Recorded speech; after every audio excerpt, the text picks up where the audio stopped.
Hello everyone, welcome back to ब्रेनियर्स।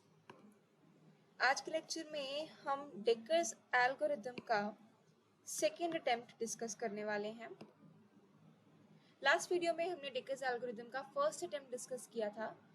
अगर आपने वो वीडियो नहीं देखी सो आई वुड रिक्वेस्ट कि go check it out and then come back to this lecture. Last algorithm जो कि इसका फर्स्ट अटेम्प्ट था, उसमें हमने पढ़ा था कि जो डेकर्स एल्गोरिथम फर्स्ट अटेम्प्ट है उसका एक ड्रॉबैक है कि वो एक टाइम पे सिर्फ एक ही प्रोसेस के बारे में इंफॉर्मेशन रखता है, वो प्रोसेस जो क्रिटिकल सेक्शन के अंदर है, और दूसरी प्रोसेस की स्टेट के बारे में उसको ज़्यादा नॉलेज नहीं होती।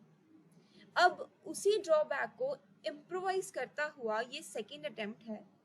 इस अटेम्प्ट में क्या हो रहा है, लास्ट एल्गोरिथम में हमने एक वेरिएबल लिया था टर्न। इस एल्गोरिथम में इस वेरिएबल को रिप्लेस कर दिया गया है एक एरे के साथ, और उस एरे का नाम हम कुछ भी ले सकते हैं, जैसे कि इस वीडियो में हम उस एरे का नाम लेकर चलेंगे फ्लैग।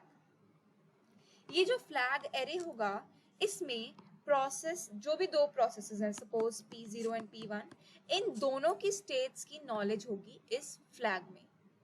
ठीक है, सो अब हम स्टार्ट करते हैं अपनी एल्गोरिथम।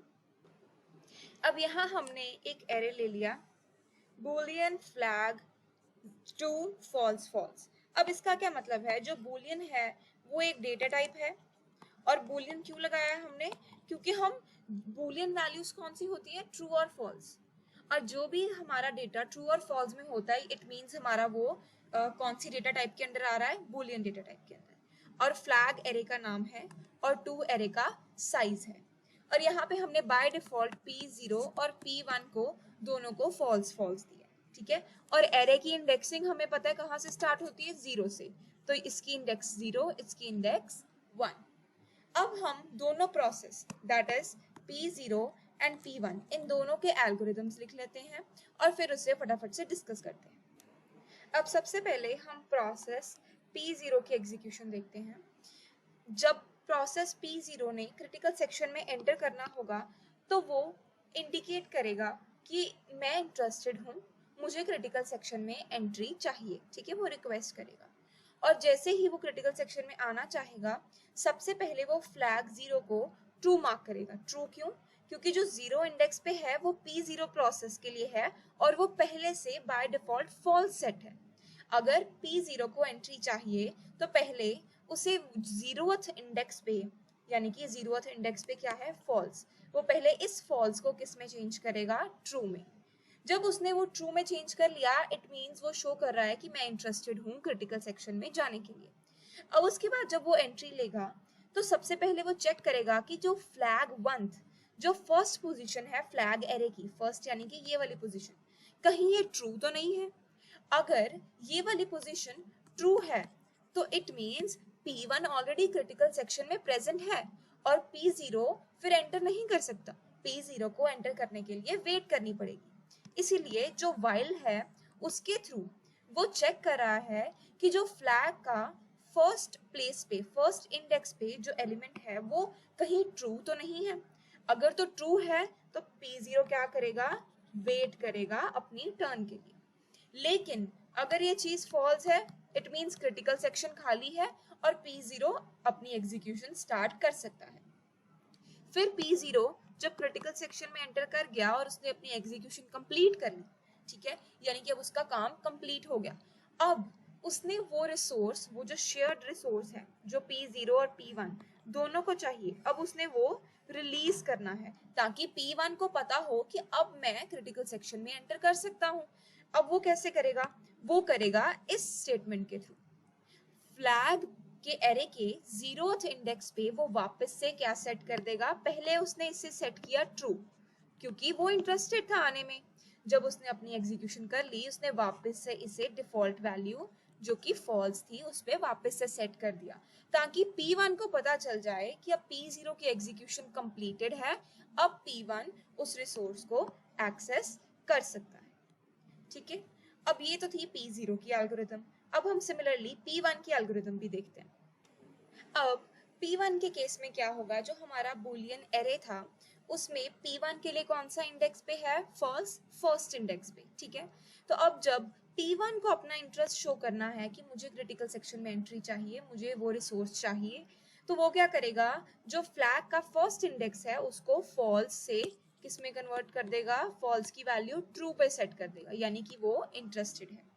ठीक है।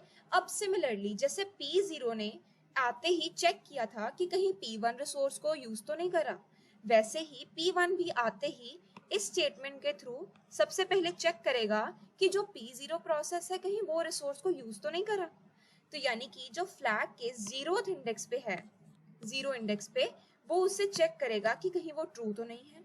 अगर वो ट्रू है तो यानी कि P0 एग्जीक्यूट कर रहा है, तो P1 को क्या करना पड़ेगा, फिर वेट अपनी टर्न के। लेकिन अगर जो फ्लैग के 0th इंडेक्स पे फॉल्स है, तो यानी कि P0 रिसोर्स को यूज नहीं कर रहा, तो उस केस में क्या होगा, जो P1 है वो क्रिटिकल सेक्शन में एंटर कर जाएगा और अपनी एग्जीक्यूशन कर लेगा। अब फिर से उसकी एग्जीक्यूशन खत्म हो गई है, अब उसे अपने रिसोर्स को रिलीज करना है। ठीक है, तो अब वो रिलीज कैसे करेगा, वापस से जो उसका फर्स्ट इंडेक्स जिसको उसने पहले ट्रू पे सेट किया था, वापस से अब वो उसको किस पे सेट कर देगा, फॉल्स पे, यानी कि जो उसकी पहले वाली डिफॉल्ट वैल्यू थी वो उस पे सेट कर देगा। ठीक है। और ये जो चीजें हैं क्रिटिकल सेक्शन और रिमाइंडर सेक्शन, जिन्हें हमने ये वाले मार्क्स से, ये वाले साइन से लिखा हुआ है, इसका मतलब है कि दीज आर कमेंट्स, ये एग्जीक्यूट नहीं होंगे, these are just for increasing the readability of the algorithm for the reader, for the user. ठीक है, इनका एग्जीक्यूशन से लेना देना नहीं है। जब भी हम ये वाला साइन डाल के कोई चीज, कोई स्टेटमेंट लिखते हैं, that means that is a comment, उसका वो एग्जीक्यूट नहीं होता। अब जब P1 ने वापस से अपना जो फर्स्ट इंडेक्स है उस पे फॉल्स इनिशियलाइज करवा दिया है, इट मींस कि अब P1 रिसोर्स छोड़ सकता है, यानी कि उसने छोड़ दिया है। ठीक है, P1 ने रिसोर्स छोड़ दिया है, और जो P0 है अगर उसे रिसोर्स की जरूरत है तो वो रिसोर्स को ले सकता है, अब वो रिसोर्स फ्री है। लेकिन ये एल्गोरिदम क्या करती है, ये एल्गोरिदम म्यूचुअल एक्सक्लूजन को तो सेटिस्फाई करती है, बट जो हमने एक और रिक्वायरमेंट पढ़ी थी, दैट वाज प्रोग्रेस, उसे ये सेटिस्फाई नहीं करती। अब जो हमारी प्रोग्रेस थी, जो प्रोग्रेस रिक्वायरमेंट थी, मैं रिवाइज करवा देती हूँ कि प्रोग्रेस रिक्वायरमेंट क्या कहती थी। वो कहती थी कि अगर कोई प्रोसेस क्रिटिकल सेक्शन में एंटर करने के लिए वेट कर रहा है, तो उसे हमें फॉर एवर वेट नहीं करवाना चाहिए। जितना जल्द हो सके, जैसे ही क्रिटिकल सेक्शन फ्री होता है, जितना जल्दी हो सके उस प्रोसेस को क्रिटिकल सेक्शन में एंट्री देनी चाहिए विदाउट एनी डिलेस। लेकिन अब ये जो डिक्कर्स एल्गोरिदम अटेम्प्ट सेकंड है, ये कैसे प्रोग्रेस को सेटिस्फाई नहीं करती, ये मैं एक एग्जांपल के साथ समझाती हूँ। सपोज जैसे अभी हमने ये दो प्रोसेसेस लिए, इन दोनों प्रोसेसेस के फ्लैग, यानी कि P0 का फ्लैग 0 इंडेक्स और P1 का फ्लैग 1 इंडेक्स, दोनों ही अगर ट्रू पे सेट कर दिए जाए, ठीक है, सपोज कोई ऐसी सिचुएशन आ गई है कि दोनों ही इंस्टेंटली, दोनों को रिसोर्स की जरूरत पड़ी है और दोनों ने ही फटाफट से क्या किया है, अपने फ्लैग्स को ट्रू पे सेट कर दिया है। ठीक है, तो ये लूप उसके आगे वर्क ही नहीं कर पाएगी, क्योंकि अगर P0 चलने की कोशिश करेगा तो ये स्टेटमेंट उसे कहेगी कि रिसोर्स P1 के पास है। अगर P1 एग्जीक्यूट करने की कोशिश करेगा तो ये जो स्टेटमेंट है ये कहेगी कि रिसोर्स P0 के पास है।